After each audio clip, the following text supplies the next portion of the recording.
మనం విశ్వసించాల్సింది దేవుణ్ణి, అర్థం చేసుకోవాల్సింది దేవుని యొక్క ప్రణాళికను, ప్రార్థించాల్సింది ఆ ప్రణాళిక నెరవేరులాగున దేవుని యొక్క సహాయం కొరకు. మనం కలిగి ఉన్న బిడ్డల విషయంలో దేవుని యొక్క ప్రణాళిక ఏమిటి, దేవుని యొక్క చిత్తం ఏమిటి గ్రహించగలిగితే మనం భయపడాల్సిన అవసరం లేదు. బాధ్యత కలిగి భారంతో వాళ్ళ కోసం ప్రార్థన చేయాలి. అదే సమయంలో సైతాను మన బిడ్డలను శోధించే ప్రయత్నం చేసినా, వారిని బాధించే ప్రయత్నం చేసినా, తల్లిగా తండ్రిగా మనం మరింత బాధ్యత కలిగి భారం కలిగి ప్రార్థన చేయాలి.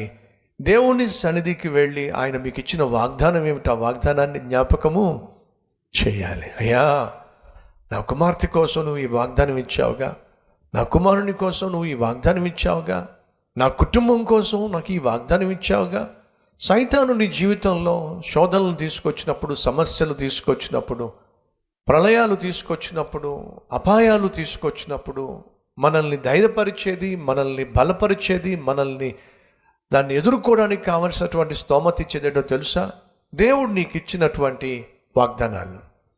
కాబట్టి యవ్వన తమ్ముళ్ళు చెల్లెళ్ళు యవ్వన ప్రాయంలో దేవుని సన్నిధిలో మోకరించి నీ పట్ల దేవుడు కలిగిన ఉద్దేశం ఏమిటో, వాగ్దానం ఏమిటో తెలుసుకునే ప్రయత్నం చేయి. నీ కుటుంబం పట్ల దేవుడు కలిగి ఉన్నటువంటి ఉద్దేశం ఏమిటో, ఆయన తలంపులు ఏమిటో తెలుసుకునే ప్రయత్నం చేయి. నీ పట్ల లేక నీ కొడుకు పట్ల, నీ కుమార్తె పట్ల దేవుని ఉద్దేశం ఏమిటో తెలుసుకునే ప్రయత్నం చేయి.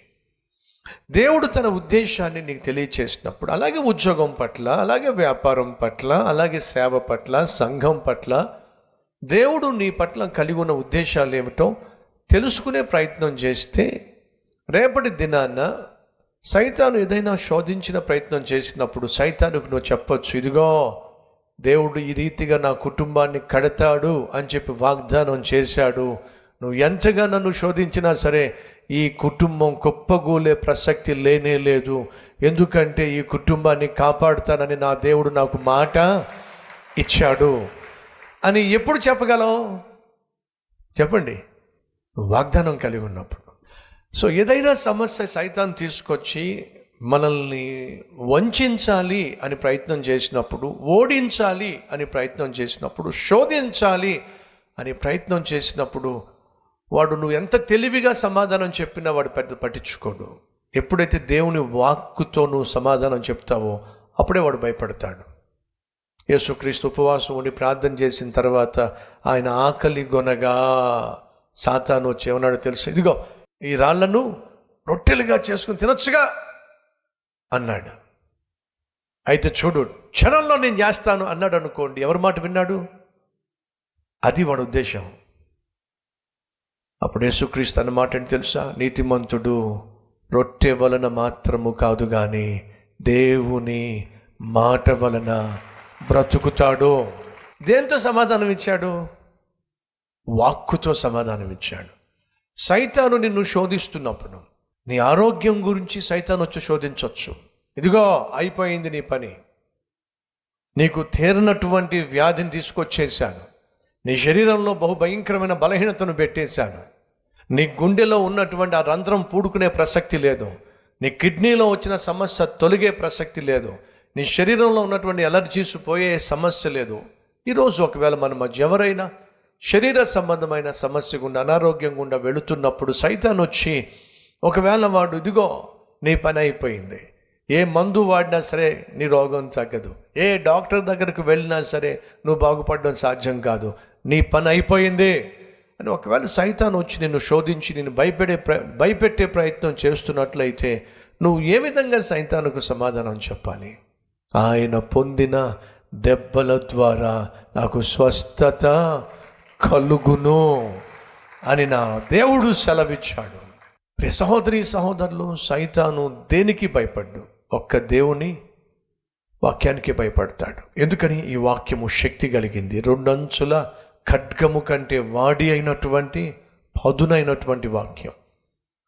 కాబట్టి సైతాన్ని దగ్గరకు వచ్చి నేను శోధించే ప్రయత్నం చేసినప్పుడు, సైతాన్ను ఎదిరించాలన్నా, సైతాన్ను ఓడించాలన్నా ఒకే ఒక్క ఆయుధము ఏమిటది? పరిశుద్ధ గ్రంథం.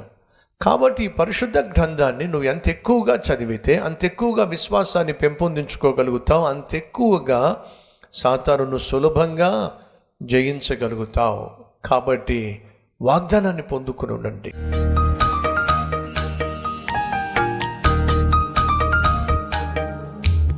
మహాపరిశుద్ధుడు అయిన ప్రేమ కలిగిన తండ్రి, సూటిగా స్పష్టంగా మాతో మాట్లాడినందుకు వందనాలు నాయన. ఆ వాగ్దానాన్ని నువ్వు ఆధారం చేసుకొని విశ్వసించినట్లయితే నువ్వు కలవరపడకుండా ఉంటావు. ప్రియ తండ్రి, ప్రతి తల్లి నాయనా వాగ్దానాన్ని పొందుకోవాలి. వారి బిడ్డలను గూర్చి వాగ్దానం పొందుకోవాలి. వారి కుటుంబాన్ని గూర్చి వాగ్దానం పొందుకోవాలి. వారి భవిష్యత్తును గూర్చి వాగ్దానం పొందుకోవాలి. వారు చేస్తున్న సేవను గూర్చి, పరిచర్యను గూర్చి ప్రతి సేవకుడు వాగ్దానాన్ని పొందుకోవాలి. ఆ వాగ్దానమే అపాయాల మధ్య, ఆపదల మధ్య, అవమానాల మధ్య, అనారోగ్యం మధ్య, ఆర్థిక ఇబ్బందుల మధ్య ఆదరణిస్తుంది, ఆధారంగా నిలుస్తుంది. అట్టి వాగ్దానం చేత మా జీవితాలను ప్రభువా నింపవలసిందిగా కోరుతున్నాను. దేనికి వెరవక, దేనికి భయపడక, నిబ్బరము కలిగి మేము జీవించే కృప మా అందరికీ దయచేయండి. నీ ఆశీర్వాదము, దీవెన సమృద్ధిగా దయచేయమని యేసు నామం పేరట వేడుకుంటున్నాం తండ్రి. ఆమేన్.